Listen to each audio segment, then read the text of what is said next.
যে রাষ্ট্র তার কৃতি সন্তানদের মূল্যায়ন করতে পারে না, যে জাতি তার শহীদ পরিবারদেরকে সম্মান জানাতে পারে না, সে জাতি কোনোদিন নিজেদের আত্মমর্যাদা উদ্ধার করতে পারবে না। 2013 সালের শাপলার বীর শহীদদের শহীদ পরিবারগুলোর দায়িত্ব রাষ্ট্রকে বহন করতে হবে।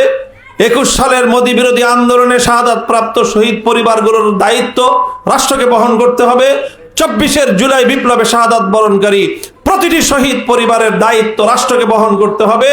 এবং এই 3টি বিপ্লবে যত ভাই বোনেরা তারা আহত হয়ে জীবনের তরে পঙ্গুত্ব বরণ করেছেন, তাদের সকলের চিকিৎসা সহ সার্বিক দায়িত্ব রাষ্ট্রকে বহন করতে হবে। 2013 সালের শাপলা চত্বরে এবং 2021 সালের মোদী বিরোধী আন্দোলনে শাহাদাত বরণকারী এবং এই সংগ্রামগুলোতে জালিমের আঘাতে ক্ষতবিক্ষত আহত ভাইদের সম্মানে, শহীদ পরিবারদের সম্মানে এবং আহতদের সম্মানে শাপলা স্মৃতি সংসদের উদ্যোগে আয়োজিত আজকের এই ইফতার মাহফিলে যারা উপস্থিত হয়েছেন, বিশেষ করে শহীদ পরিবার এবং যুদ্ধাহত শাপলার আহত এবং 2021-এর মোদী বিরোধী আন্দোলনে আহত ভাই বোনদেরকে আমি প্রথমেই আন্তরিকভাবে কৃতজ্ঞতা এবং শুকরিয়া জ্ঞাপন করছি যে আপনাদের আপনজন যেভাবে জীবন দিয়ে আমাদের দেশকে, আমাদের জাতিকে, উম্মাহকে কৃতজ্ঞতা পাশে আবদ্ধ করে গিয়েছেন এবং আহত ভাইয়েরা তারা পঙ্গুত্ব বরণ করে কিংবা জীবনে অনেক বড় ত্যাগ এবং কোরবানি স্বীকার করার মধ্য দিয়ে উম্মার প্রতি, দেশের প্রতি, জাতির প্রতি আপনারা যে কর্তব্য পালন করেছেন, সেই জায়গা থেকে আপনারা আমাদের জাতীয়ভাবে অনেক সম্মানিত এবং মর্যাদাপূর্ণ একটি আসনে আপনারা অধিষ্ঠিত হয়েছেন। দুর্ভাগ্য আমাদের যে আমরা আপনাদেরকে যথাযথ সম্মান প্রদর্শন করতে পারিনি। আপনাদের যে মর্যাদাটুকু প্রাপ্য ছিল সেই মর্যাদাটুকু এ জাতি দিতে পারেনি। সম্মান, মর্যাদা, স্বীকৃতি তো দূরের কথা, এমনকি ন্যূনতম আপনাদের জীবন জীবিকার যে প্রয়োজনটুকু ছিল সেটাও জাতীয়ভাবে আমরা পূরণ করতে ব্যর্থ হয়েছি, যার ফলে দিনের পর দিন, মাসের পর মাস, বছরের পর বছর আপনাদেরকে নানা হয়রানির শিকার হতে হয়েছে। চিকিৎসাহীন অবস্থায় আপনাদেরকে ধুকে ধুকে জীবন অতিক্রম করতে হয়েছে। নানা ধরনের অনভিপ্রেত আরো বিভিন্ন পরিস্থিতির মধ্য দিয়ে আপনাদেরকে সময় অতিক্রম করতে হয়েছে। এমনও শহীদ পরিবার রয়েছেন যে যারা তাদের শহীদ আপনজনদের লাশটুকু নিয়ে পর্যন্ত শেষ মুহূর্তের যে আপনজনদের যে আবেগ, যে কান্না, তাদের যে বুক এবং বক্ষ হালকা করার মতো যে একটা চিৎকার করা, কান্নাকাটি করার পর্যন্ত তাদেরকে অবকাশ দেওয়া হয়নি। লাশগুলোকে নিয়ে স্বাভাবিকভাবে সাধারণ মুসলমানদেরকে নিয়ে জানাজার নামাজটুকু পর্যন্ত যথাযথভাবে আদায় করার সুযোগ দেওয়া হয়নি। এই ধরনের পরিস্থিতির মধ্য দিয়ে আপনারা এসেছেন। এরপরে আপনজন হারালো, আপনজন হারানোর বেদনা, সন্তান হারানোর বেদনা, স্বামী হারানোর বেদনা, বাবা হারানোর বেদনা, এই বেদনা থাকা অবস্থায় সেই ফ্যাসিবাদী সরকারের তাদের দোসর, পান্ডা এবং গুন্ডাদের অব্যাহত হয়রানি, প্রশাসনের পক্ষ থেকে নানা ধরনের হয়রানি, হুমকি ধামকি অব্যাহতভাবে আপনাদেরকে বরদাস্ত করতে হয়েছে। এমনকি মিথ্যা মামলার পর্যন্ত আপনাদেরকে সম্মুখীন হতে হয়েছে। আপনাদেরকে মামলা দেওয়ার জন্য বাধ্য করেছে প্রশাসনের সেই জুলুম থেকে বাঁচার জন্য অনেক শহীদ পরিবারের আপনজন শহীদের রক্তের দাগ মুছার আগেই নিজেদেরকেও ফেরারি জীবন অবলম্বন করতে হয়েছে। এই সব পরিস্থিতির মধ্য দিয়েই 2021 সালে 2013 সালে এবং 21 সালে আপনারা এই কঠিন পরিস্থিতির সম্মুখীন হয়েছেন। এই অবস্থায় আপনাদের আপনজন দেশের জন্য, জাতির জন্য, ইসলামের জন্য যে অসামান্য অবদান তারা রাখলেন, এই জাতির পক্ষ থেকে আপনাদের প্রতি, শহীদ পরিবারের প্রতি, আহতদের প্রতি যতটুকু দায়িত্ব এবং কর্তব্য পালন করার প্রয়োজন ছিল সে দায়িত্ব পালনে অনেক গাফলতি হয়ে গিয়েছে। সেজন্য একজন দায়িত্বশীল হিসাবে আমি 2013 সালেও দায়িত্বশীল ছিলাম, 2021 সালেও দায়িত্বশীল ছিলাম। ব্যক্তিগতভাবে আমি এবং আমার সকল সহকর্মীদের পক্ষ থেকে আবারও আপনাদের কাছে আমরা ক্ষমা প্রার্থনা করছি এবং সেই সাথে আমরা আপনাদেরকে এই প্রতিশ্রুতি দিচ্ছি, আমাদের সামর্থ্য অনেক সীমিত, আমাদের আসবাব এবং আমাদের উপকরণ অপ্রতুল, কিন্তু আপনাদের প্রতি ভালোবাসা এবং আপনাদের প্রতি আমাদের দায়িত্ববোধ, আপনাদের প্রতি আমাদের সম্মান এবং শ্রদ্ধাবোধ আমাদের হৃদয়ে রয়েছে অপরিসীম। আমরা আমাদের সাধ্যের সবটুকু দিয়ে আপনাদের যে কোনো প্রয়োজনে আপনাদের পাশে থাকার প্রত্যয় এবং অঙ্গীকার আমি আবারও আজ এই মঞ্চে দাঁড়িয়ে পুনর্ব্যক্ত করছি। ইনশাআল্লাহ আমরা এই শাপলার শহীদদের শাহাদাতের বিনিময়ে বাংলার মাটিতে ইসলামের যে গৌরব গাথা সেটাকে বাংলাদেশে রাষ্ট্রীয়ভাবে প্রতিষ্ঠা করার জন্য এবং আন্তর্জাতিক অঙ্গনে এই সকল শহীদানদের অবদানকে স্বীকৃত করার জন্য আমাদের অব্যাহত প্রচেষ্টা চালিয়ে যাব ইনশাআল্লাহ এবং নানামুখী পদক্ষেপ আমরা গ্রহণ করব।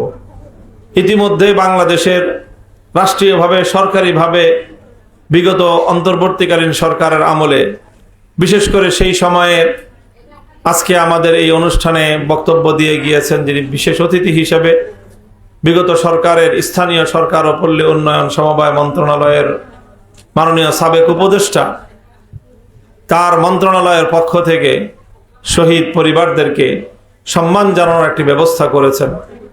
সেখানে অল্প কিছু পরিবার নানা প্রক্রিয়ার মধ্য দিয়ে তাদেরকে অন্তর্ভুক্ত করা সম্ভব হয়নি।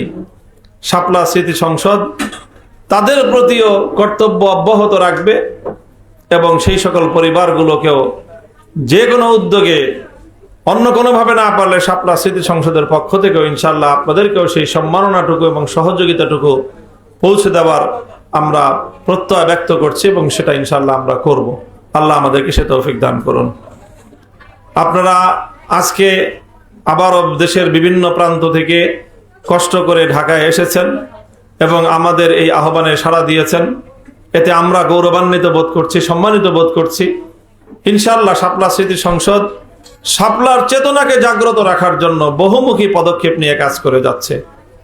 বাংলাদেশের আগামীর রাজনীতি, বাংলাদেশের জাতির আগামী দিনের গতিপথ নির্ধারণ করার ক্ষেত্রে শাপলা চত্বর যে মাইল ফলকের ভূমিকা পালন করেছে এবং সেই মাইল ফলকটিকে শাপলার বীর শহীদানরা জীবন দিয়ে, রক্ত দিয়ে বাংলাদেশের গভীরে প্রথিত করে রেখে গেছে।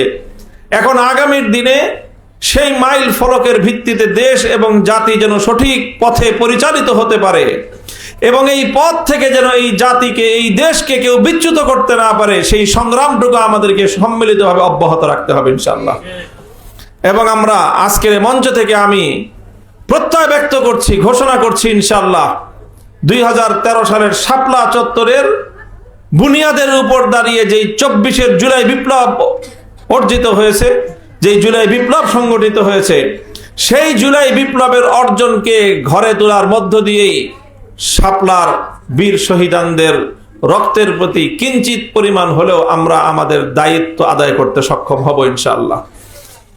ইনশাআল্লাহ আগামীর বাংলাদেশ গঠিত হবে 2024 জুলাই বিপ্লবের আকাঙ্ক্ষার প্রেক্ষিতে। 2024 জুলাই বিপ্লবের অন্যতম ঘোষণা হলো যে আগামীর বাংলাদেশ বিনির্মাণের ক্ষেত্রে 3টি মাইল ফলক গুরুত্বপূর্ণ নিয়ামকের ভূমিকা পালন করবে। 1947-এর দেশ বিভাগ, 1971-এর মহান মুক্তিযুদ্ধ এবং 24-এর জুলাই বিপ্লব, এই বুনিয়াদের ভিত্তিতেই, এই বিশ্বাস এবং এই রাজনৈতিক এই মেরুকরণগুলোর ভিত্তিতেই আগামীর বাংলাদেশ বিনির্মিত হবে।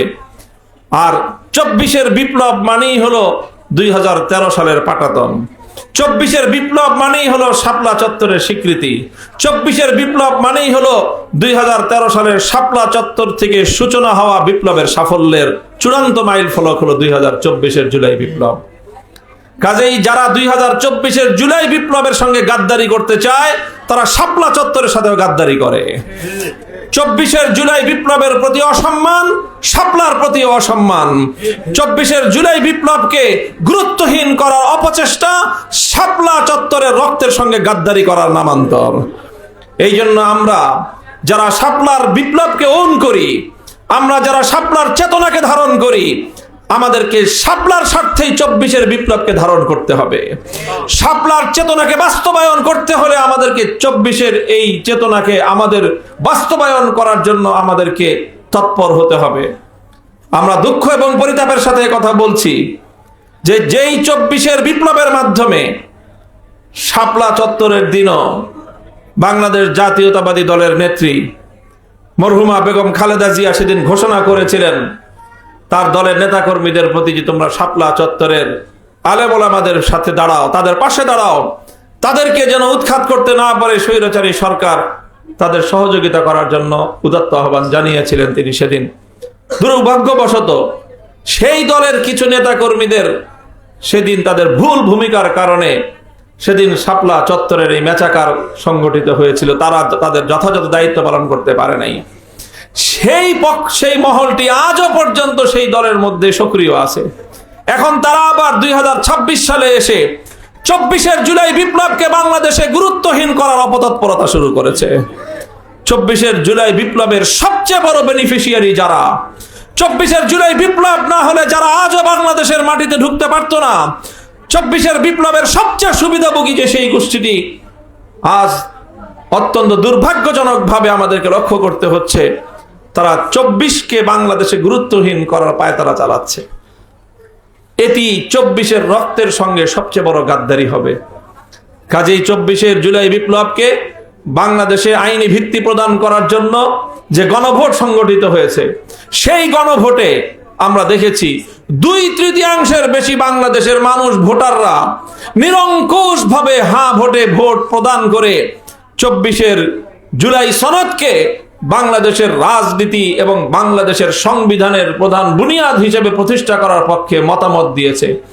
এই গণরায়কে যদি হাইকোর্ট দেখানোর চেষ্টা করা হয়, আমি আবারও দ্ব্যর্থহীন ভাষায় বলি, বাংলাদেশের মানুষকে কেউ হাইকোর্ট দেখানোর চেষ্টা করলে তার ফলাফল ভালো কোনোদিন অতীতেও হয় নাই, ভবিষ্যতেও হওয়ার সম্ভাবনা নাই।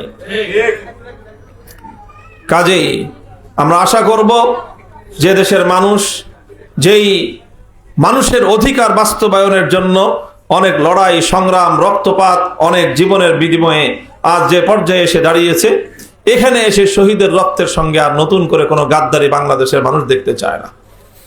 আমরা আশা করব যে দায়িত্বশীল মহল বিষয়গুলিকে সুন্দরভাবে হ্যান্ডেল করবেন, সুন্দরভাবে তারা শহীদদের প্রতি তাদের যথাযথ দায়িত্ব এবং কর্তব্য পালন করবেন, শহীদ পরিবারগুলোর দায়িত্ব গ্রহণ করবেন। 2013 সালের শাপলার বীর শহীদদের শহীদ পরিবারগুলোর দায়িত্ব রাষ্ট্রকে বহন করতে হবে। 21 সালের মোদী বিরোধী আন্দোলনে শাহাদাত প্রাপ্ত শহীদ পরিবারগুলোর দায়িত্ব রাষ্ট্রকে বহন করতে হবে। 24-এর জুলাই বিপ্লবে শাহাদাত বরণকারী প্রতিটি শহীদ পরিবারের দায়িত্ব রাষ্ট্রকে বহন করতে হবে।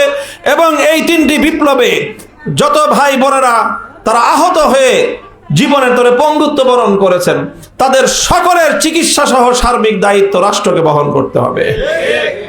ফ্যামিলি কার্ড, কৃষক কার্ড সহ যা যা আছে সবার আগে শহীদদের প্রতি এবং শহীদ পরিবারগুলোর প্রতি যদি রাষ্ট্র দায়িত্ব পালন করতে না পারে, যে রাষ্ট্র তার কৃতি সন্তানদের মূল্যায়ন করতে পারে না, যে জাতি তার শহীদ পরিবারদেরকে সম্মান জানাতে পারে না, সে জাতি কোনোদিন নিজেদের আত্মমর্যাদা উদ্ধার করতে পারবে না। কাজে এই জন্য আজকে শাপলা স্মৃতি সংসদের এবং শহীদ পরিবারদের আহতদের সম্মানার্থে আয়োজিত আজকের এই ইফতার মাহফিল থেকে আমি আমার রাষ্ট্র এবং আমার সরকারকে উদাত্ত আহ্বান জানাবো যেন 13, 21 এবং 24-এর সকল শহীদ পরিবারদের যথাযথ রাষ্ট্রীয় সম্মাননা দেওয়া হয় এবং রাষ্ট্রীয় ক্ষতিপূরণ যেন দেওয়া হয়, তাদের ভরণ পোষণের দায়িত্ব যেন গ্রহণ করা হয় এবং এই সকল আহতদের সুচিকিৎসা সহ তাদের সার্বিক পুনর্বাসনের দায়িত্ব রাষ্ট্র এবং সরকার যেন গ্রহণ করে, সে উদাত্ত আহ্বান জানাই।